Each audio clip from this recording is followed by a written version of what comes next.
imagine I could be a different person, because that's what the world is telling them. I could be a different person with a different name, a different sex. Nobody will be able to refer to the old me. I'm just going to create a whole new me. If you think about it, it is the most alluring option to give any teenager that we've ever given them. This idea that you could be a different person.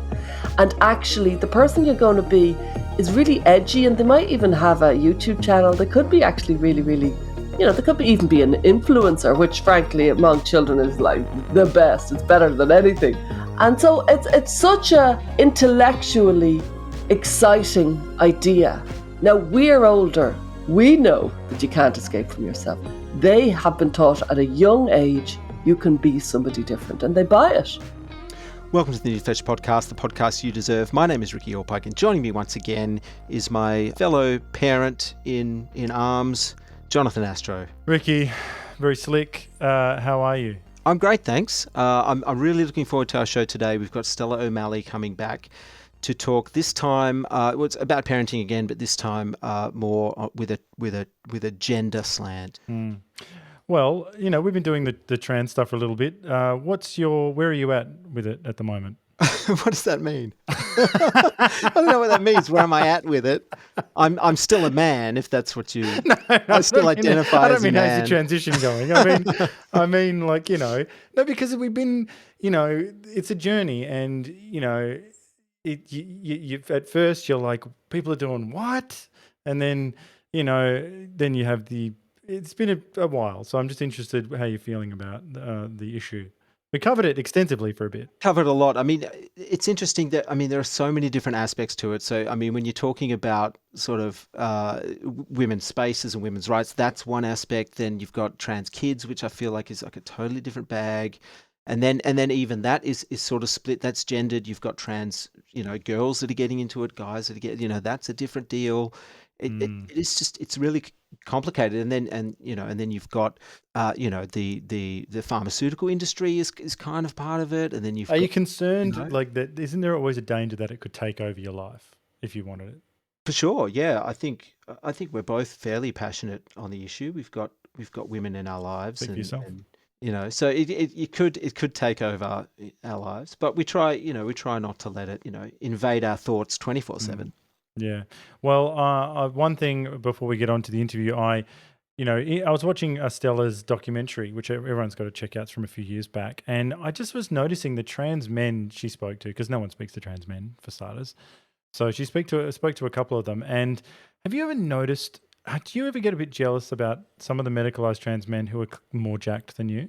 Of course, yeah. Like they're just being interviewed and they've got bigger biceps and they're ripped up like Elliot Page, jacked up. But they're still 5'3", and you can never get rid of those feminine hips. I see them a mile off.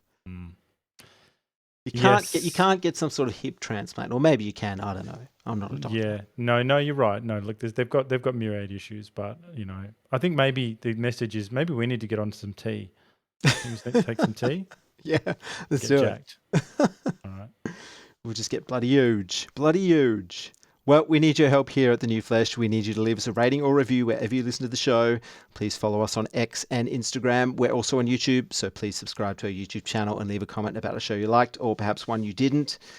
Word of mouth is also a very powerful tool, so please tell all of your friends. And finally, to our Uber fans, if you love what we do, you can send us a little cash via the Buy Me a Coffee platform.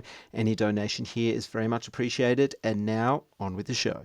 Return guest Stella O'Malley is a psychotherapist, best-selling author, public speaker, and a parent with many years' experience working in counselling and psychotherapy. In 2021, she founded Genspect, an international group that advocates for a wider range of treatment options and more evidence-based approaches to gender-questioning children and young people. Her books include Cotton Wool Kids, Bully-Proof Kids, Fragile, What Your Teen is Trying to Tell You, which we covered in our previous podcast with Stella, and most recently, When Kids Say They're Trans, a guide for thoughtful parents. Stella, welcome back to the show.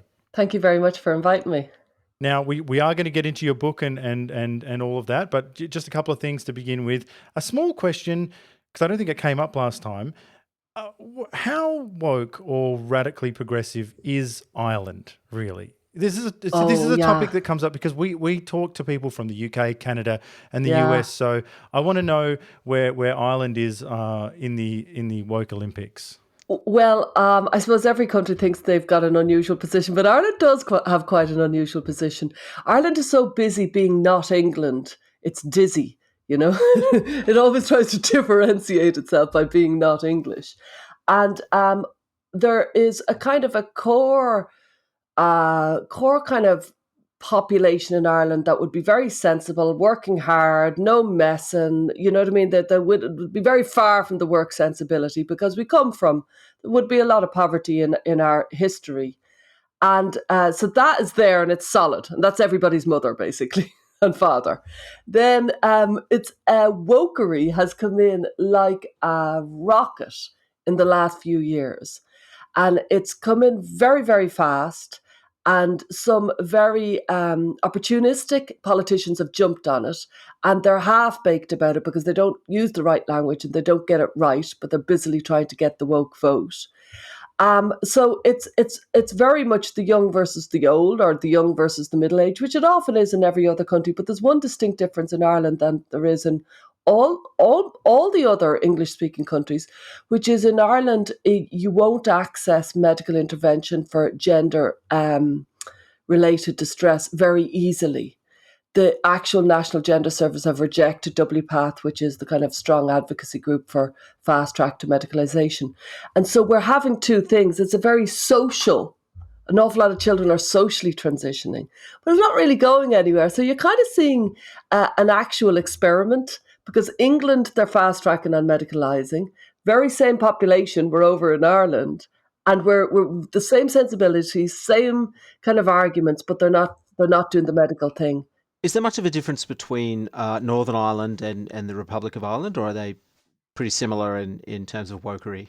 Um, I would certainly say not. I would see Northern Ireland and Ireland as the same country. Ricky, Thank you very much. Ricky, what are you doing? This is one of the first times I emailed Stella. In you come. I accidentally put British summertime in brackets, and she corrected me and put IST, and I was like, "Oh, two right, very well, very good." I think, yeah. It's a big, long, difficult history, but certainly I would see Northern Irish people as Irish. Fair enough. Fair enough. Well, one of the topics we spoke about last time has been haunting me, Stella, and I think I might need your help.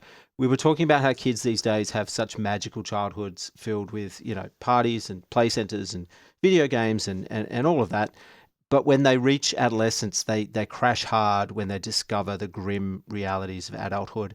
Now, I can't stop thinking about this because I think to myself, should I let my son go to that time zone party? Should I I take him know. out for ice cream? Should he have so many extracurricular activities, or should I cancel it all, make things more mundane? Everything we let him do makes me think that I'm setting him up for, a harder fall later on. What should I do? How do I get the balance right? Yeah, I think it's a very serious, actually, question that you're asking, and I don't have any answers. I think it's great that you're thinking of it because there'll be natural conversations. I don't know you and I don't know your boy, but because you're thinking about it, there'll be natural conversations where when things happen to him in his first 10, 12 years, you'll probably say, well, that's kind of the bitter pill of life, but that doesn't mean you can't have great fun. We can't get all things from all people, and sometimes friends will let us down, but that's okay because they're great fun in other contexts. So you will be kind of, teaching that lesson naturally. It's a kind of it's a more a philosophical outlook. While if you buy into it and almost collude with the kid that it's all magical and everything is going to be great and all the good people win all the time, then you're actually it's in the brain more than in the kid zone. You know what I mean? That if they know that life is complex, that's enough. That's enough, if you follow me. That they haven't, that it's not simple, Yeah. and that it can be amazing, but it's not simple. The more that they learn that, the less likely they're going to fall into this simplistic life is magic. And if it's not, where's my therapist to make me happy? Because that's what a lot of them are thinking in adolescence. Mm. Well, I also wonder if the all of the luxuries we've got now are, giving them time to sit around and go, oh, they get a bit of leisure time and they suddenly just open up the iPad and they go, oh, I think I might see what's on Reddit. And then they just go down to /trans and then 10 days later, we're transitioning, you know? It's not 10 days later, but it's amazing what happens. It's something that it's an extraordinary. I've worked with so many, teenagers who have identified as trans, and it's amazing because every single one of them have said so far, every single one of them, either they met somebody, and much more often, I saw somebody online on YouTube, and it opens a door. They think that could be me. I could do that. There's something incredibly. Now, don't forget, between the years of 10 and 20, you're thinking about your future life. You're thinking about, where am I going in life? It's developmentally appropriate. That's what you should be thinking. But you're thinking, I could be a footballer when you're 10, and I could be, a pop star when you're 15, and you're complexifying all the time. And then you're starting to, think I could be this and I could be that. And you're getting there all the time. And, honestly, we get it wrong a lot of the time, but that's how your brain is thinking. And so they think, imagine I could be a different person, because that's what the world is telling them. I could be a different person with a different name, a different sex, different kind of, nobody would be able to refer to the old me. I'm just going to create a whole new me. If you think about it, it is the most alluring option to give any teenager that we've ever given them. This idea that you could be a different person. And actually, the person you're going to be is really edgy, and they might even have a YouTube channel. They could be actually really, really, they could even be an influencer, which frankly among children is like the best. It's better than anything. And so it's such a intellectually exciting idea. Now, we're older and we know, that lovely book from John Kabat-Zinn, The Grandfather of Mindfulness, wherever you go, there you are. We know that you can't escape from yourself. They have been taught at a young age, you can be somebody different, and they buy it. Well, currently my son wants to be a vampire policeman when he grows up, so I'll let you know how that goes. I wish him well. I've no doubt there will be colleges offering courses for exactly that in about 15, 20 years, Maybe, so long maybe. as you pay the I do money. appreciate his focus on law and order, though. That's nice. He doesn't want to be a rebel. He doesn't want to be the bad guy. He wants to be keeping people in line. Yeah. Just wait till we can watch Dirty Harry together. He's a bit young for that. But we wanted to move on to free speech and get your thoughts on free speech around this issue. And if there's one taboo topic out there in 2023, it's gender ideology. And often there's a disconnect between what people with gender critical views say and how that's received by people in the other camp, the gender affirming side. Any criticism whatsoever is labelled as bigotry and hate speech. What's been your experience, expressing your views in such a hostile environment? It's been the most extraordinary experience of my life. It really has. I knew it was a strange world when I was getting into it. I had no idea how strange, and it was years ago because it was 2017 when I first spoke up. And I knew, this is controversial, but I also knew that I had books out, that I had been in the media for a long time, that people essentially knew who I was and where I was coming from, if you follow me. When you write on mental health, it's quite clear where you're coming from. And yet I was immediately told I was a religious nut. Now, I don't believe in God and haven't since I was maybe 10. And I was right-wing, when it was quite clear from all my writing that I'm very socially liberal on the vast majority of issues. And so being kind of slagged off in that way, it was like the earth tilts, because you see people run with it and you see people discuss it and you see people just completely get the wrong end of the stick. So that was kind of very frightening to realize that your reputation could get trashed by anonymous villains who are determined to make a bad faith representation of you. But anyway, we made a film in 2018 called When Kids Say They're Trans, and the premise of the film was, could any of the 4,000% rise in girls who seek in medical transition, could any of them been like me? Because when I was a kid, for many, many years, I had gender distress, and I wanted to be a boy for years and years and years, hated being a girl. I was a misogynist. I hated girls. Hated everything they stood for, hated them. And I really did. And I hung out with the boys. I was very happy. I was kind of the most boyish of them all. I was a fighter, and I was very competitive and stuff like that. And when puberty came, it was very, very difficult for me because I didn't want to be a girl, and it was awful. The whole thing was awful. It took many, many years for me to kind of gain some self acceptance and body acceptance. And now I'm very happy. I'm a woman, and I'm very happy that I'm a mother. It's the most precious thing to me. But had I been offered puberty blockers during that awful time, I would have sailed seven seas to get those puberty blockers. I really, really, really would have jumped at them because it was a horrible experience. But puberty brings out a sexual awakening. And a sexual awakening means I was fancying other people and they were fancying me and they appreciated me and I appreciated them. And over time, falling in love, things like that were very healing for somebody who hates their body. So when I heard about puberty blockers, I thought, oh, that would not be a good intervention for this particular group. Of all interventions, don't stop their sexual awakening because it's key to kind of body acceptance. And so the premise of the film was, could any of these girls be like me? And should they be stopping their puberty? Because it would have been the worst possible intervention for me. For that, we were attacked so many times. It would take up the whole show if I was to tell you. I'll tell you just one thing, that the director had 30 years experience of working in war zones from Israel, Afghanistan, everywhere. And after his film with us, Ollie Lambert is his name, and he does a great kind of talk about this issue. After the film Trans Kids, It's Time to Talk, he did a film called something like 24 Hours in Gaza or One Day in Gaza. And it was about the Israeli-Palestine conflict. And he said, when I moved from trans over to Israel and Palestine, it was easier. Both sides in the Israel-Palestine conflict presumed and accepted that I'd be talking to the other side. With trans, they would not do it, and they engaged in a series of dirty tricks to close us down. So it's unbelievable that that's the analogy he made, but he was very clear about it. It was easier to make the Israel-Palestine film. Well, this film, Trans Kids, It's Time to Talk, is available on... This is the film, yes?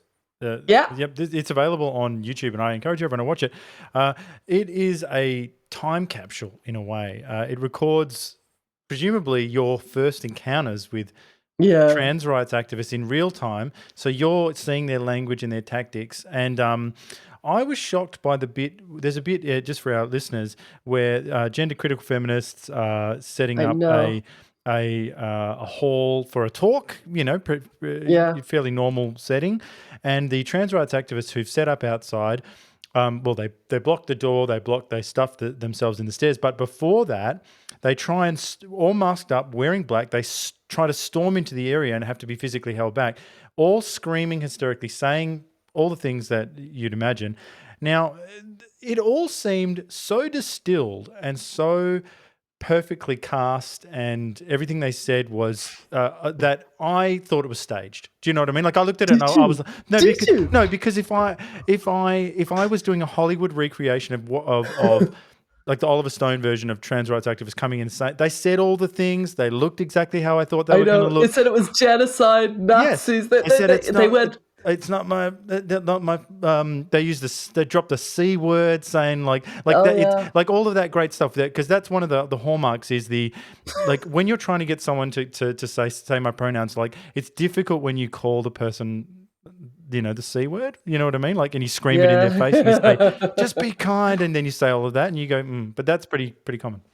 I want to say a little bit about that. I remember the day we were going to Bristol, and this was I remember when I was younger, my sister was kind of into very left-wing British kind of politics. There was all these lesbians. It was very much, ban the bomb and save the whale and all that kind of era. So it was very similar, but it was 30 years later. So we came to this place. It was upstairs in a fairly dingy place, and all these, what I would consider old-style left-wing socialist middle-aged women. They're a type, knitting their own yogurt, very, very nice, They're definitely a type. And that's what it was. And it was like tumbleweed outside. And I was like, Jesus, nothing's going to go down here. Like, you know what I mean? We're coming to kind of film these feminists speaking about women's rights, as they have been doing for decades. And then it all kicked off. And those people who tried to storm the building, they tried to storm the building to damage all the equipment. They went in specific. They tried to. They had a smoke bomb.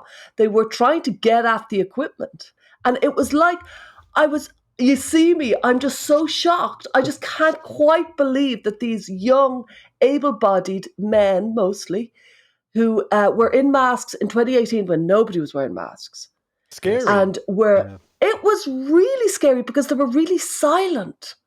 So they were coming in. It was so strange. They were the opposite of a SEAL team, though.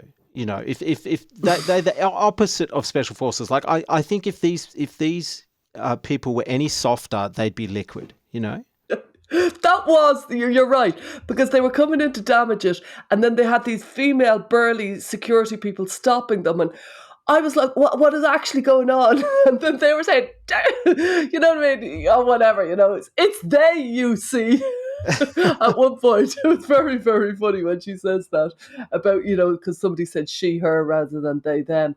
But they were very bizarre people. And then they started saying in this incredibly monotone way, trans women are women, trans women are women, trans women are women. And so they were drowning out the speakers because they were outside just screaming trans women are women. And it so reminded me of Animal Farm and, you know, 4 legs good, 2 legs bad, and that kind of very monotone, just da da da da da da da da. And I couldn't believe my eyes that this was. It was like I'd suddenly fallen in like Alice in Wonderland into a different world that I had no idea was happening. And then after the film, I was trying to talk to people saying something incredibly strange is happening. But this was in 2018. I hadn't hit Ireland at all. And people basically thought I was pretty odd, coming back with pretty odd stories that were kind of a little bit off the wall. And in England, they were busy just ruining my good name. So it's been the strangest. I've tried to always just be very thoughtful and very unapologetic about my very well-considered views that I've thought about more than I've ever thought about anything in life. And my genuine desire to help people should carry the day. But it hasn't necessarily carried the day in some circles, and it has been the strangest few years of my life. But I'm interested, just before we move onto the book itself, I am just staggered by the way these topics can unperson or decareer someone. Like I don't understand. Like you're still a practicing psychotherapist. Psychotherapist, yeah. And you have clients that you have to talk about all this other stuff.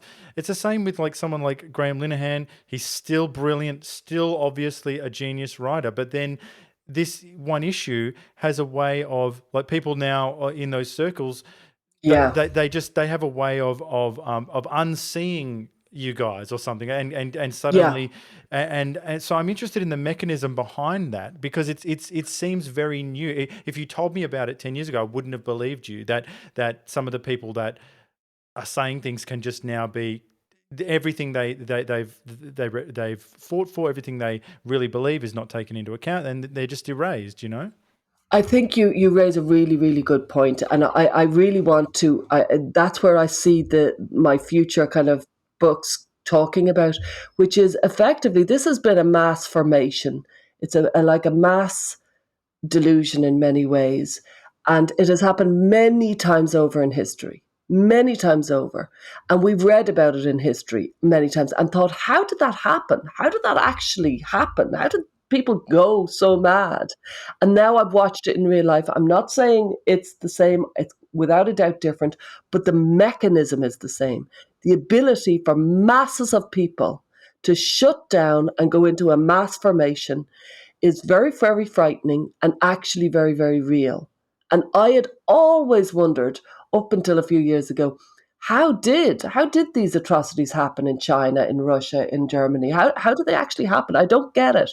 Well, now I do, because I've studied it so much, that people, and it's free-floating anxiety. I've read quite a lot about this, and it seems to be when there's a kind of free-floating anxiety in society and people aren't sure who the villain is, if the right kind of recipe suggests to them that's the villain, they will form against that villain, because it's much, much more calming to have a villain than to walk around going, I feel anxious, I feel stressed, my life is unhappy. things are going wrong and I'm not sure why. That's a horrible place to be in. Humans can't deal with uncertainty. We can handle problems, but the brain is a problem solving organ, and the idea of just giving us continuous uncertainty, it fries our brains. And so what we're looking for is a solution. A solution is there's a villain. The villain is the transphobes are wrecking everything. That's the problem. And so those people, I've met enough of them to know a lot of these trans activists, they genuinely think that there's a far right, deep movement that is busy, meeting all over the world, ready to take over and destroy everybody who is non-conforming and gay and all sorts of things like that. And they don't, I know you could say, but if they even listen to us for 10 seconds, they'd know like 2 out of the 3 leadership in Genspect are gay. Do you know what I mean? That like they'd realize that we're not at all. We're trying to get to the right and decent place so you can help vulnerable people. But they don't think that because there's a mass delusion that we are villains. I hope I make sense there, because I think it's a really, really important point. And I think that's what's going down here. And it's hard to believe until you see it for real. Do you think also that some organisations and people are taking advantage of this uncertainty as well? Because there is a certain industry around the LGBT movement, really. I mean, you see it in some advocacy groups like in ACON here in Australia, where they encourage you to employ people who are also in the LGBT community. So it becomes kind of this feedback loop where it's more about employment for people of their own kind than it is the movement anymore, Yeah, it's very interesting. Like, when Pride began, it was a fringe kind of grassroots organization. And now it's a corporate, very establishment based, an incredibly rich organization. And when I say organization, I mean the pride groups around the world, you know what I mean? There's loads of them. But there's a huge amount of money floating around. And in many ways, what happened, I've studied it a bit, and what seems to have happened was when the AIDS crisis happened, and it was awful, a lot of money, understandably and appropriately, went into, let's say lesbian and gay issues, you know what I mean? Because specifically it was a difficult issue for the gay population. And then, the way once a not-for-profit organization gets funding, they cling to it. They keep it. So when the AIDS crisis went, they were very, very, very incentivized to keep the funding. And around that time, they were putting the T with the LGB in the 90s. You know what I mean? So around that time that they were incentivized to keep their funding, they found trans issues. So there's a lot of argument that there's a huge amount of money, base of money that is propelling this forward. And it's become it's very, very easy for an organization that wants to kind of tick a few boxes. You don't have to help, the mothers who need help with breastfeeding. You don't have to help the parents that need help with childcare. No, stick a rainbow lanyard on things, stick a rainbow on the toilets. It's so much cheaper and easier to look progressive to do that than to do the difficult, boring, hard ways of helping your employees. So I think it's a bit of a scam for a lot of corporations. Well, you've got a new book out, which I think we should get to. You've co-authored it. It's called When Kids Say They're Trans, A Guide for Thoughtful Parents. Give us the overview, Stella. There it is. That's it. Yes, I've got the digital one. It's thicker than than. Oh yeah, it's hefty. There's plenty in it. Yeah. So give us the overview.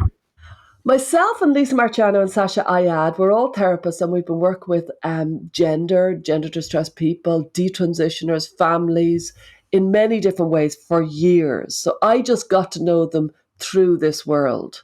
And, they're both in America, in different parts of America, Philadelphia and Arizona. And over the years we got together and we were on a WhatsApp, and we've become great friends. And myself and Sasha have a podcast called Gender A Wider Lens. And it was inevitable that we get so many emails every single day. Our email box is cluttered up with parents saying, I am so distressed. My autistic 12-year-old thinks she's a boy. She's never been gender nonconforming. She's just been bullied. I think she's lost her way. Help me. Now, we get variations of that hundreds between us every day. So it's a really, really intense push on our emails, okay? And we can't see, I'm only one person, they're only one person. We can't see them. You know what I mean? So we've been busily trying to give them resources. I started Genspect to help, parents, to help people. Always we're trying to create resources, and we knew what we need to do is create a book. We need to write a book, and we need to write a book that helps parents help their kids, because bringing in therapists who don't necessarily understand the issue triangulates, makes the therapist the savior, and the parent the persecutor. It's not great. So it's much better if parents were equipped to help their children. And so that's why we wrote the book. And it's already just out. It's out in the UK, and it's already made a difference. It's already calmed my heart that all these parents with huge amount of really distressed children, a lot of, let's say, butch lesbians, they might be only 12 or 13 and they think they're trans because they don't want to be a masculine girl. They don't want to be a butch lesbian. Maybe they haven't had a sexual awakening yet and they're just trying to make sense of themselves. Those kids, gay boys, these are kids who are often kind of experiencing a difficulty, and they've decided that being trans will give them a new identity and get them an escape route for the current difficulties. So yeah, we wrote the book. We put our heart and soul into it. It was a labour of love, and we're thrilled it's out, because finally, nowadays, when parents answer me, I'm like, when they email me, I can say, well, here's a book that has everything. Because it's very upsetting to read long emails about somebody's family and the utter devastation that has been happening in the family, and not really be able to help them. Well, have you had any engagement at all from trans advocates or any of that crowd? Well, you won't be surprised to hear we have. Um, before the book came out, before anybody read it, because it wasn't available, but it was on Amazon to pre-order. I don't know how many we had. Maybe we had many, many, many, many reviews that were 1 star, telling people that it was transphobic and cruel. I know, isn't that mean? But verified purchase? Did it say verified purchase? Well, then Amazon came in. Thank you, Amazon. And they created it so that you couldn't review it unless you were a verified purchaser. There you go. And now it's gone back up. So there's loads of 1 stars, and then there's loads of 5 stars. Say what you like. Yeah. If you're going to buy it, like if you're going to buy the book, you can bag it. Yeah, fair enough. That's right. Yeah, I think if you're going to comment on it, you have to at least read it, right? Yeah. And it's been out now for a few months. It's like Gender Wider Lens. We've hundreds and hundreds of hours talking about gender, and never yet have trans activists been able to quote me and show that I'm this evil villain that they're always saying. Instead, they say, I hear she is. You know what I mean? The same. There's a book, hundreds of pages. Go on then. Do your best. Find the dreadful things I'm accused of. And they never can. And that's when they lose interest. And that's when I think of mass formation. They have dehumanized us. And when you've dehumanized a group, you're gone. You know what I mean? I wrote about it in Bullyproof Kids. When a group of kids dehumanize one kid in the classroom, all empathy, all humanity, it's gone, and it won't be retrieved very easily. Well, since we spoke about films last time, I have an actual question in a second, but we spoke about films last time, and when you said dehumanizing, there's a great film by Lars von Trier called Dogville with Nicole Kidman, Okay. so she comes into this town and she's a nice woman looking for sanctuary, and very slowly through various means, the nice town ends up dehumanizing her and Really? eventually chaining her to a stone that she has to drag around. It's an incredible movie. Right. And so it shows watch that. an incredible cast as well, like Lauren Bacall's in it. They're all in it. Everyone's in it. It's great. So perhaps that's something for another time. But the question I had, there's a complex web of factors involved in this issue, but perhaps we can zero in on a couple of them, because your book it's quite exhaustive, really, like in terms of the different ways you can come at this as a parent. But I'm interested in parents, and parenting. So generally speaking, what role does parenting style play in children going down this path? Yeah. Two things. One is there's a certain type of adolescent that is very prone to going down this path. Very often they're neurodiverse, autism, ADHD, OCD, various different conditions. Very often they're cerebral, they're clever, they're quiet, they're generally socially awkward, kind of geeky, the classic geek from back in the day, gullible, naive. And so you can see they buy into it completely. Yes, I So wouldn't know that's anything one about type. that. I was very cool and, completely the opposite. Yeah, they're a very sweet-natured type and very idealistic. Now, their parents, there's a lot of links with autism, huge links with autism and gender. And there's a lot of links with hereditary components with autism. So a lot of the parents, there is autism in the parents. And a lot of the parents are incredibly loving and engaged. It's very noticeable, very loving and engaged. And arguably, maybe um, ultra responsive. So maybe terrified of their child's distress, maybe terrified of any sort of conflict, maybe freeze in the face of conflict. And so when their child comes down with this light in their eyes, I've found the way, they don't go in, they have different responses, but very often they are, they're pretty much discombobulated by it. So I wouldn't say there's a huge theme, because some of the parents do come in very responsive at that point, but there is a certain type of parent that just seems entirely at sea, and they're generally terrified of their child's distress. Well, I think you've got a lot more, grassroots concerns in the book, because the specific example I'm thinking of is my wife's colleague works in TV, and her family's rich as all get out anyway, and she's what I would call an aggressively progressive, parent. And I saw a picture of her boy on a bicycle. Ricky, come on now. I've seen it. Yeah. You've seen it? The hot pink beanie, the long golden curls, purple puffer jacket, the pink tutu. Okay, I hear you. And I got it. Well, go on. No, go on. Oh, Well, no, you raise a very good point.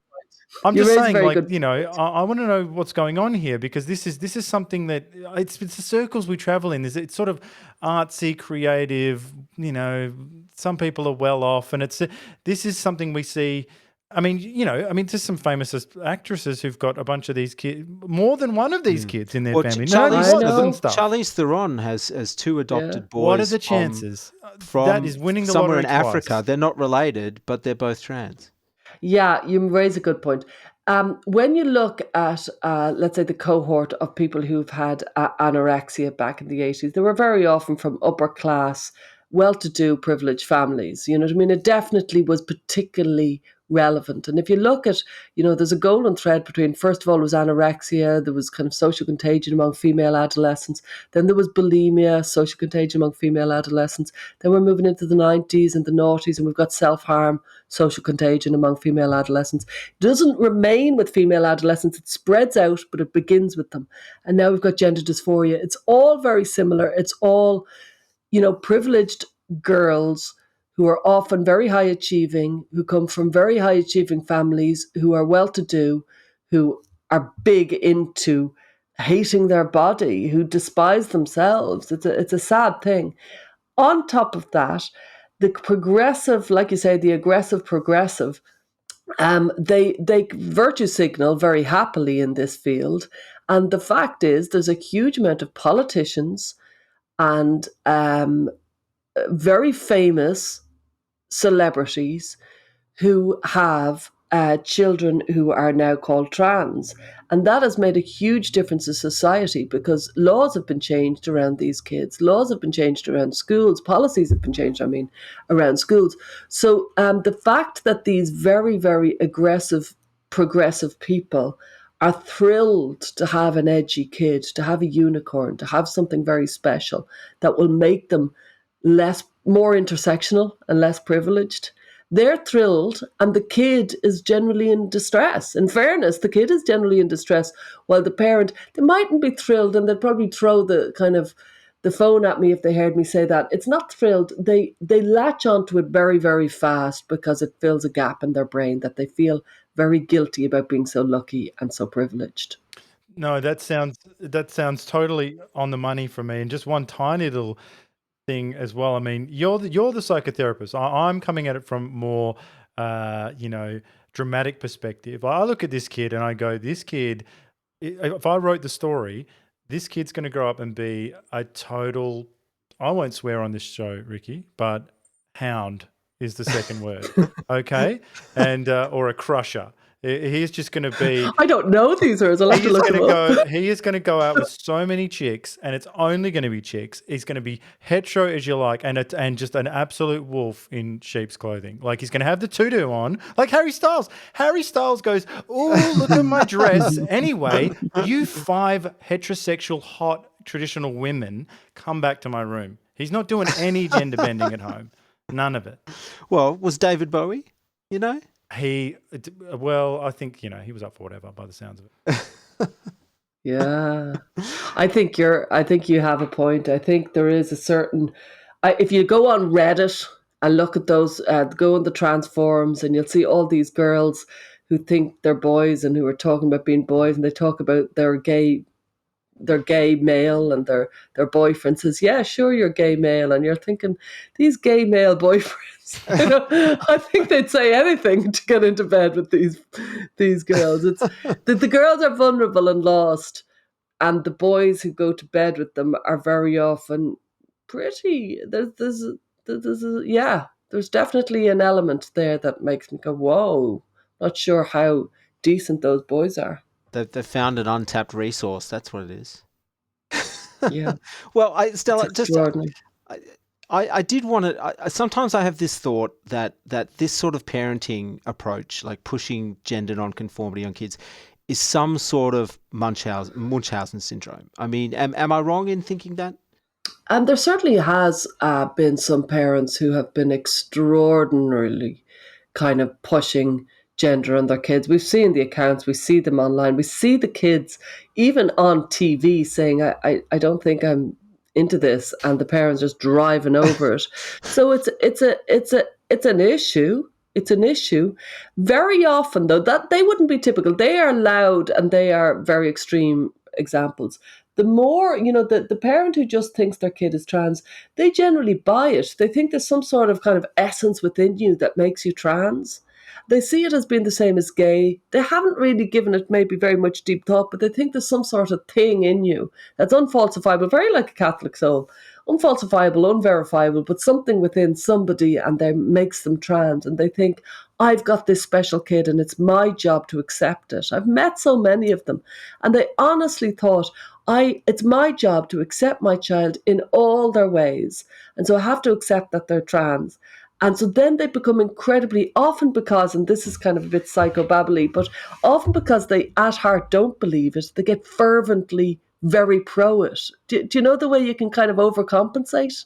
Yeah. And so there's a whole group of parents who are beating the school door down saying, my trans kid, my trans kids. And when you talk to them and they're in tears and you can see they're just very all over the place, you're thinking, there's more going on here. There's a dissonance going on here that is driving this. And they're lost. They've been told by professionals. And that's who I think are the villains of the story. The professionals who say to these people, you're trans, as if, it's in you. You know what I mean? And I think they buy it. They buy that story that you can be born in the wrong body. Now, how you can be born in the wrong body for even 1 second? Like, can you be born in the wrong head? Like, what is the other body that I had an option of? Can I have it now, please? Do you know what I mean? Like, born in the wrong body as a concept, but it really, they buy it because they don't think about it very deeply. Well, there's one part in your book where you mentioned something. Because let's take these typical parents that you say are in this this situation. And there's this kind of reversed power dynamics that can happen between the parent and the child, because the child, seems to, in some cases, come out fully researched and prepped on trans ideology. And meanwhile, the parent is totally outgunned. And it seems like that is the word for me, outgunned. These people have got their own lives, their own concerns. They've got maybe more than one kid, whatever.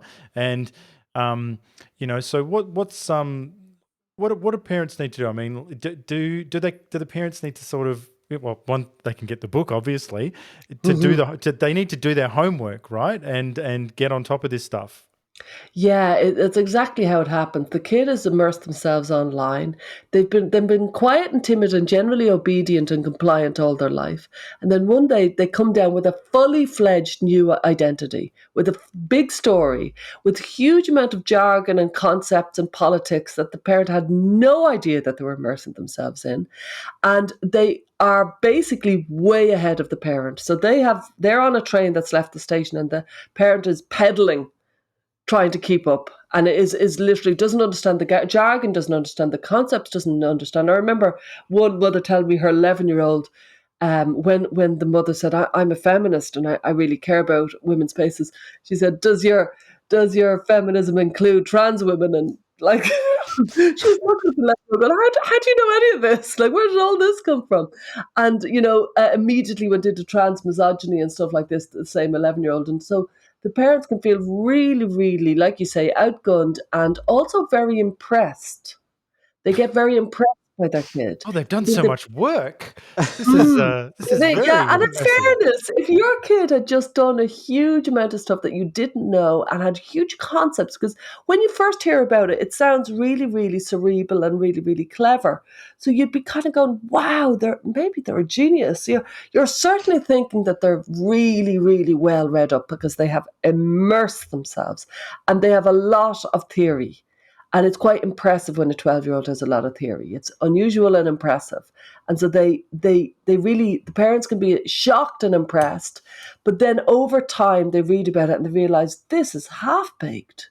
This is not. This is like somebody, in the 80s saying, I'm a communist. And then you start pushing them and then you realize you've got very little reading behind you. You know what I mean? You don't know as much as you think you know, which is fine for a 12-year-old. However, it's not fine when they're shouting at their parents that they're really a boy, that they need puberty blockers, and they'll get them from professionals.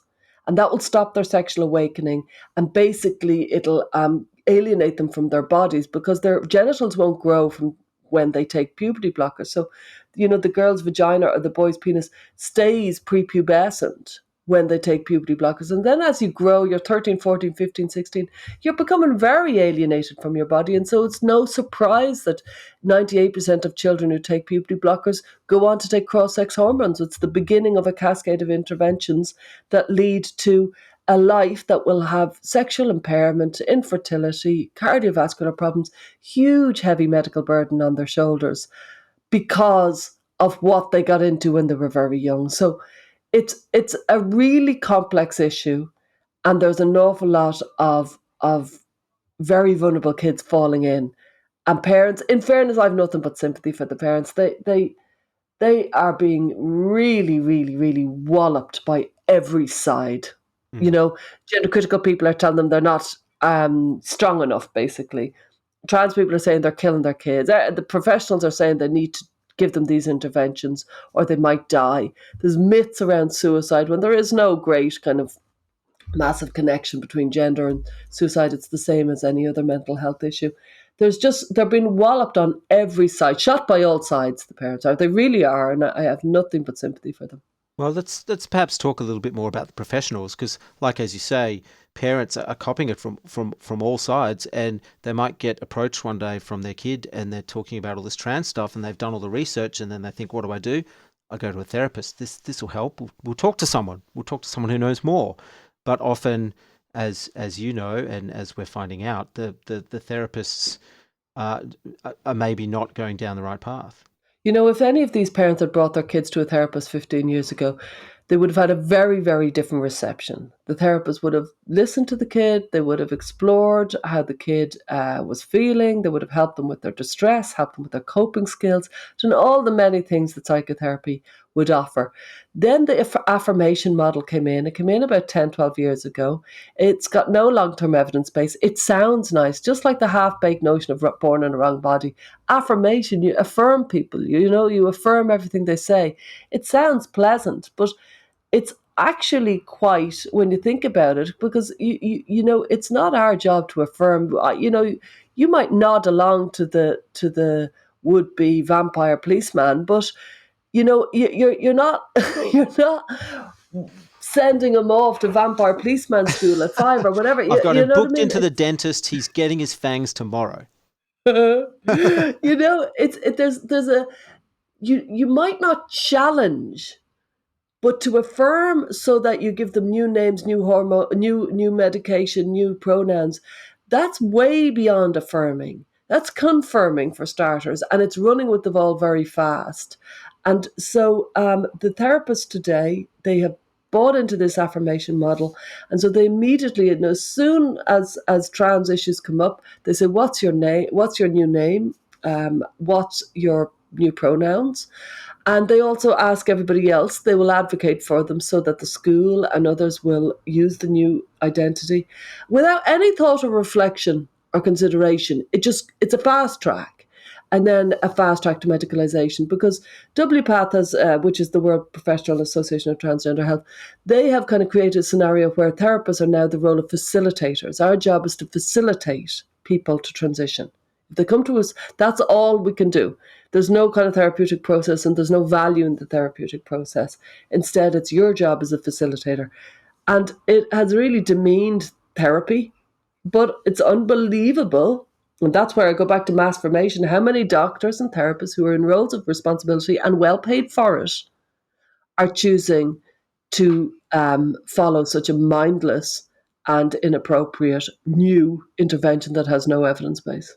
Well, this comes up in your book as well, a historical example from not too long ago. And I remember this was such a thing in the 90s, the whole like Oh, yeah. recovered Memory memory. syndrome. Yes. Yeah. Yeah. And that was so big. There were like TV shows about it. It was I and know. every second person was saying, "I think that my childhood," and And so it gained credence. We started saying it, me and you and all of us. Oh, recover memory. You don't know.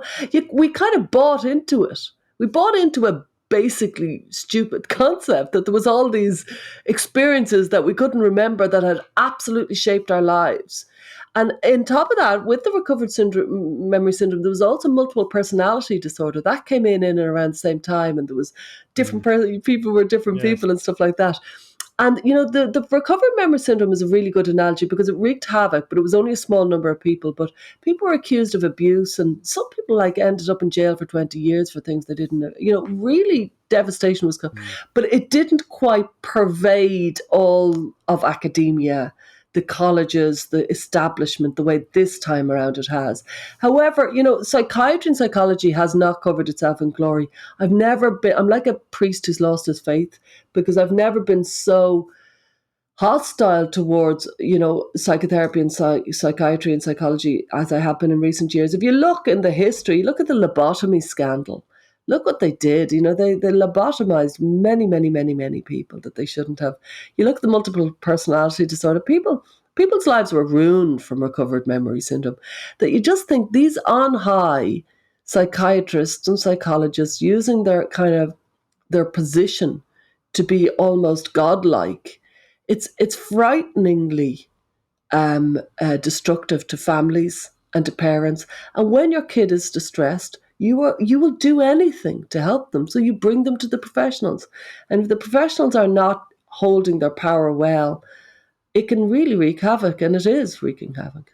Well, you've been writing and thinking on this topic for a little while now, and John and I, we've got pretty young children, so we're wondering if you had come across some sort of surefire early warning signs that a kid might be starting to become affected by gender ideology, because we might as well put our greatest fear into words. We're worried that one day in the future that our kids are going to shut the door on us. So we want you to help us to identify the Pied Piper early. How can we do that? And Pied Piper is a good analogy. I think it's important. Once you're aware of it, you're already halfway there, so don't worry too much. Number one. And number two, I think it's important that you're aware that there's a certain type of kid who's much more likely to fall in than others. That geeky, cerebral, quiet, compliant, gentle, socially awkward, clever kid. Do you know what I mean? There is a certain type that if you have one of those, and they're lovely, they're gullible, but they're lovely, lovely kids, they're the kids that you need to kind of teach them quite early about this is biology, this is a boy, this is a girl. And when they're old enough, there's a concept called gender identity, and people think of it. So you're there first, if you follow me. So I would go on the front foot with that. Now, if they're jumping in at 5, but they're well aware of biology as they're growing up. And then when they're complex enough, you tell them that there's a new concept called gender identity, and this is what it suggests. And you read. You're ahead. All right. Read up So what about about it this? now. I'll do the full court press, right? They pick up some toy and I go, oh wow, that's fascinating. And I said, do you know that you choosing that choice was probably made for you by the amount of testosterone you received in utero? Very interesting. Should I go hard or pull back a bit, or is that not? No, what you need to do is film that and put it on YouTube, and then we can all share it. Yes. Well, Do it. but yes. No, look, Yeah. it's a scary thought because we we spoke to a wonderful writer recently, Tim Lott, and he just mentioned something in casually.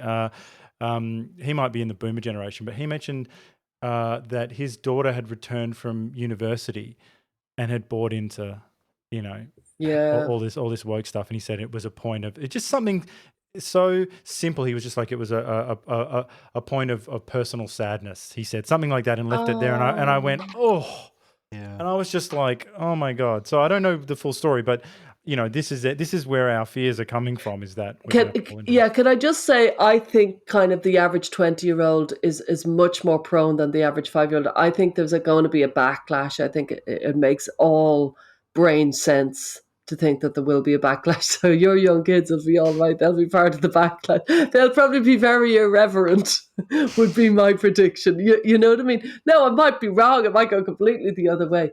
But it's the 20 to 35-year-olds that are really caught up in it, arguably. Mm. But it's interesting you say, I always think about this, like I think about, windows of bad Yeah. timing, and I go, oh, my kids missed Yeah. Corona, which is great. Yeah. That's a whole other thing. My kid's probably going to miss some of this hysteria. But then I'm like, wait a minute, maybe I'm like all the boomers are and everyone I rage against who don't understand technology. Because I feel like the technology has deep six these people, like the people who, like, yes, the geeky anime loving kid with autism is the candidate, Yeah. but the co-conspirator is the cheerfully ignorant of Well, technology yeah. parent who's like, oh, I don't know how to do anything on technology. And I go, okay, Yeah. right. If you don't understand online culture, you don't understand Reddit and Discord Yeah. and memes and all this stuff, you don't understand this, then this is not a good mix here, because you are literally, I think of those two people and I'm like, they are not talking the same language. I couldn't agree more, and I think you're right. I think parents who say I don't understand technology, you've got to learn. It's like if your kid was hanging out in the red light district 2 streets away, you'd go and check it out and figure out what the hell is going on down. You know what I mean? You can't just step away from technology on any level. But what that guy said it's very, very sad, isn't it? It's really resonated with me. It's a point of sadness what he said.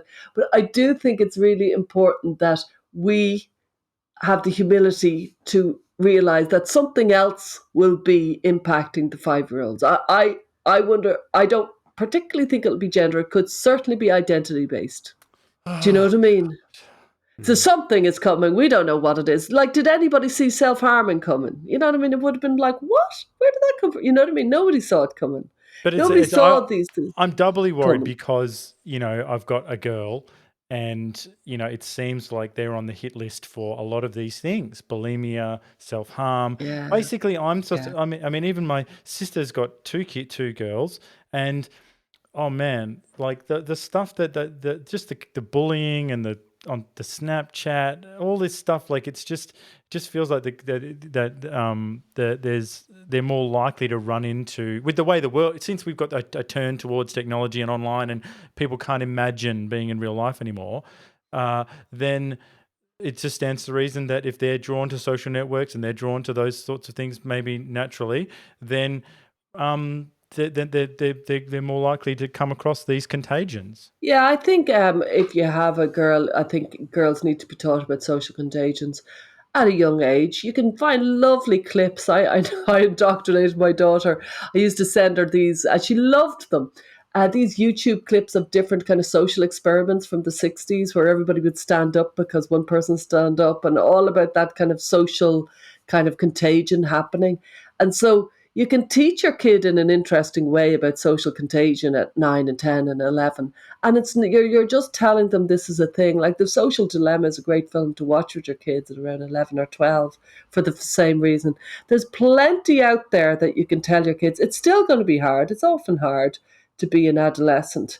But if your kid is kind of well savvy to issues such as social contagion and issues such as the ways females hate their bodies, then arguably they'll be inoculated on some level. Well, John, you brought up an interesting thing where you say, your girl's more on the hit list than, say, my son. Yeah, the vampire cop. Well, he's going to be the vampire cop. Yours is going to turn into a man. But but Stella, we're led to believe that gender is fluid. But there is a noticeable difference between like young girls going trans and young boys going trans. Like their experience is different. Like, and it's almost like a gendered experience in a way. Like, do you see this? Yeah, well, it's almost very, very ironic. Well, it is ironic that the boys who identify as trans do it in a very boyish way, and the girls do it in a very girlish way, if you follow me. So the girls do it very socially. They want everybody to acknowledge them. They want the pronouns and the names. There's a lot of kind of buying deodorant that's male and all the kind of accoutrements of being male, you know what I mean? Maybe a bandana and the t-shirt and the dressing up. It's very, and they kind of might even, and I'm not even exaggerating, they make collages of their look. A vision board. Boys don't do this. No, we're not doing no vision boards. Man. And you think this is so girlish, and then they compare their vision boards and stuff. So that's the girlish way. But don't forget, I'm smiling, but there's a spectre of medication that a lot of these girls end up with medication and end up having mastectomy. So while I'm smiling, it's shocking to watch it unfold. While the boys do it in an incredibly different way. They're in their bedroom. They've no interest in whether you use pronouns or not. I'm generalizing wildly here, but you can see the difference. They're in their bedroom. They're at home. They've no interest in any of the extra bits and pieces, and they want hormones, and they want them now. And they're not interested in talking about them. They're not interested in whether you believe them or not. They want hormones. Give me them. You know what I mean? So it's very just geologic amounts of sissy porn. Yeah. So the males are very often incredibly influenced by, like you say, sissy porn, hypno-sissy porn, trans porn. And we don't really know. This is a new world because we don't have any research. We just have an extraordinary level of online content. And this seems to be a porn-addled group that are really in their bedroom, like I say, on their own, no interest. And they're kind of got this Cinderella fantasy that one day they will get their hormones and they'll emerge like Cinderella. And they might be 6'2" and big and hairy, but they're going to emerge like Cinderella in their mind because they have bought into something that is a complete delusion that they're going to be this beautiful, small, petite, sexy woman. And it's like, how do they actually think this is going to happen? But our human ability to suspend disbelief and to buy into, no, it's fine. We can do that with everything. We do it all the time. So they do it, we do it, we all do it. It's just this is a particularly shocking scenario. Like I say, it's the concept of trying to be a different person. It's very alluring. Well, before we let you go, Stella, I'm dying to ask you a question, which I wanted to ask you last time around, actually. and it's about drag queens. I apologize in advance. I need to know, someone needs to explain to me this obsession with getting young kids in front of drag shows, and how it's connected to trans rights. Right. This is a huge question. It does seem to be that there's a kind of an organized, dark side to all this who are determined to stick trans everywhere. Whether they're normalizing sexual content, which they seem to be doing, and why they would be doing that leads you to very dark conclusions. And the sexualized drag shows that these children are being exposed to, all in the name of ha ha ha, this is very funny. When you're a kid, if you remember being a kid before you were sexual, it's icky, it's creepy Yeah. seeing anything sexy. It's not funny, it's actually creepy. It makes you want to throw up before you're It's sexual like he says in yourself. Princess Bride, Fred Savage goes, "Oh, is this a kissing book?" Yeah. You This is a know, that's kissing what you book. say. You say, "Is this a kissing Yeah, book?" it's not nice, and so these kids are being kind of told, "Ha ha ha, this is very funny," while somebody is very sexualizing in front of them, and it's a very seedy, and I would say really quite nefarious element that makes me think that there is more underworld driving this than we anticipate. Well, Stella, I want to give you the final word. You can talk about anything we've missed out or anything you want to say, but I just wanted to pose this to you. You know, the climate is such at the moment that parents might not know who to talk to about this whole issue. I for one, would be scared that the school or my kid's psychologist would reveal themselves to be an ideologue suddenly and too late for me. So who can we talk to when we don't know who to trust? Well, I'm glad you give me the last word. Thank you very much. What I'd like to say to people who are listening, if you're a parent, you are more than likely the world expert on your child.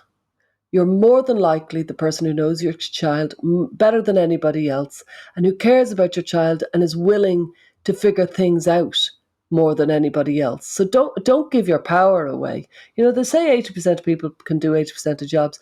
You can probably figure out what's gone down with your kid. Read about it, look up, check it out. If you're not a reader, watch YouTube. There's so much content out there. Figure it out and look at it all critically. Equip yourself so that you can help your kid. Put yourself in a position that you're helping your kid rather than giving your power away to people for whom it's a job and honestly you don't know their values. I think it's kind of frightening when I say that to parents because they're like, oh my God. But also it's liberating as well. You're good enough as yourself. Well, that's great advice. Stella, we have a final question that we ask all of our guests, and we'd like to know what you're reading right now. You got me. Oh, I'm reading. I'm such a sucker for reading. I read books again and again and again. It's embarrassing. So I'm reading I massively recommend it. Ben Elton, Identity Crisis. When did Which when did is he write that? he wrote it a few years ago. It's past everybody. And it's very funny. It's very witty. It's a brilliant analysis of trans issues in his funny way. And it's a brilliant analysis of algorithms and the online, how your lives have been shaped by people who are basically shaping it in offices around algorithms and online content. So it's got two things going on. It's funny and it's really good read. And I've read it too many times. I've got a I don't know, this bitter love-hate relationship with Ben Elton Oh because yeah, I no, know. because he's such a legend. And the words of the young ones and Blackadder are just in my bones. Like I love those so much. But then he, sort of maybe fell off a bit, and then the final insult. This is very personal to us. The final insult is that he moved to our hometown, He of did. Perth in He did. WA. So that's totally, you are most uncool. Like I was like, you're Ben Elton. What are you doing here? Get out, go, leave.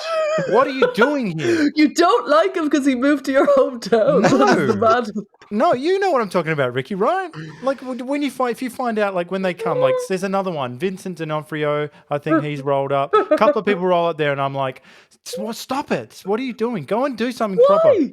Stop living Is it in Perth not- and doing nothing. Is it not nice living in Perth? It's lovely. It's too lovely. It's and too you lovely, do yeah. nothing. You will never create the young ones in Perth. okay? It will never happen. Well, in the man's defense, that book is, I'd say, about 3 years old. Really good book. 3 years old. Really good book. And it's totally nobody seems to mention it. All right, I'll read it.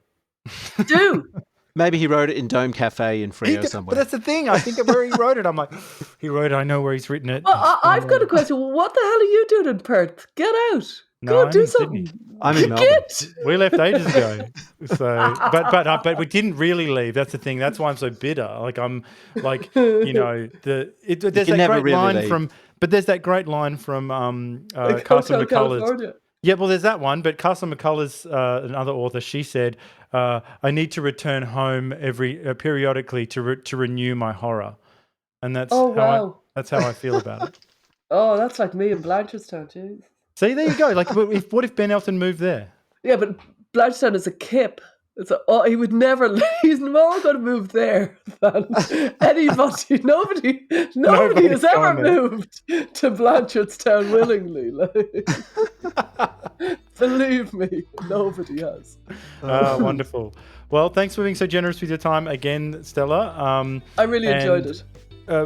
Let's firstly, your book is obviously called, as we said. My book is called When Kids Say They're Trans, and the corresponding our podcast is Gender Wider Lens. So you'll find everything there. Everything you need to know about gender.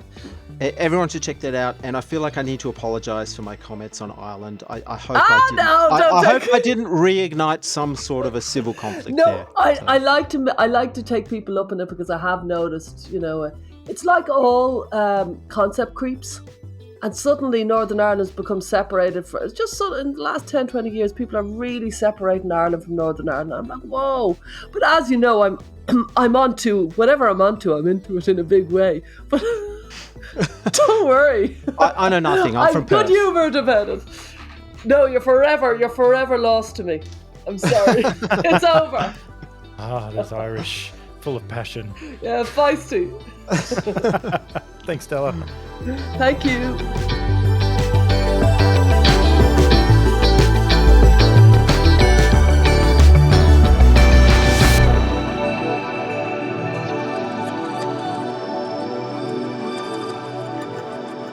Thank you for listening to the New Flesh podcast.